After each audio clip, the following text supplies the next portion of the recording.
namanya data itu pasti akan bertumbuh, gitu kan ya. Nah, menariknya, data yang semakin banyak itu bisa kita lihat sebagai positif, bisa kita lihat sebagai negatif. Positif apabila Bapak Ibu sudah bisa mengelola data tersebut dan bisa digunakan manfaatnya. Negatif apabila apa? Data tersebut masih silo. Pernah nggak, mungkin nggak usah dijawab ya di call ini, pernah nggak Bapak Ibu merasa bahwa data-data di perusahaan Ibu masih terpisah-pisah? Ya, mulai mungkin dari data customer Bapak Ibu, data produk, atau bahkan mungkin data orang-orang yang memang purchase lewat sosial media, atau Bapak Ibu punya data-data yang memang related ke pergudangan, ya kan? Data-data itu mungkin masih bisa berdiri sendiri-sendiri, dan mungkin data tersebut belum bisa berbicara satu dengan yang lainnya karena tidak ada spesifik key yang menghubungkan itu semua. Pernah nggak Bapak Ibu merasakan seperti itu? Kalau berdasarkan survei, itu adalah common issue. Kalau Bapak Ibu merasakan seperti itu lumrah, wajar ya. Bahkan IDC sendiri ya, bukan dari Microsoft, external party IDC memprediksi di 2025 nanti data itu akan tumbuh menjadi 175 zettabyte Bapak Ibu.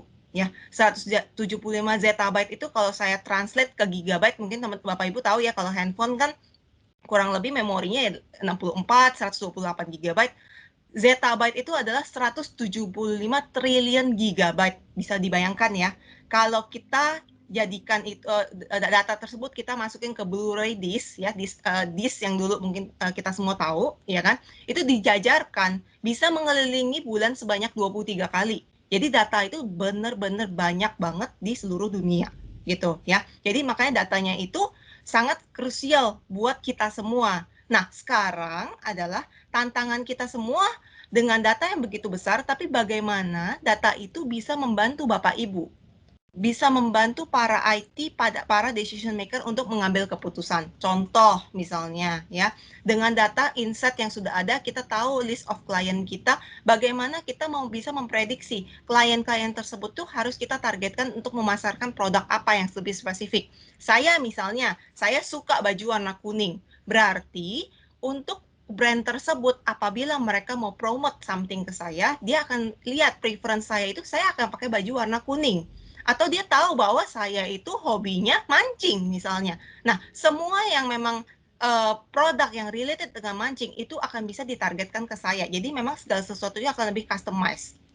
Tapi bagaimana itu bisa happen?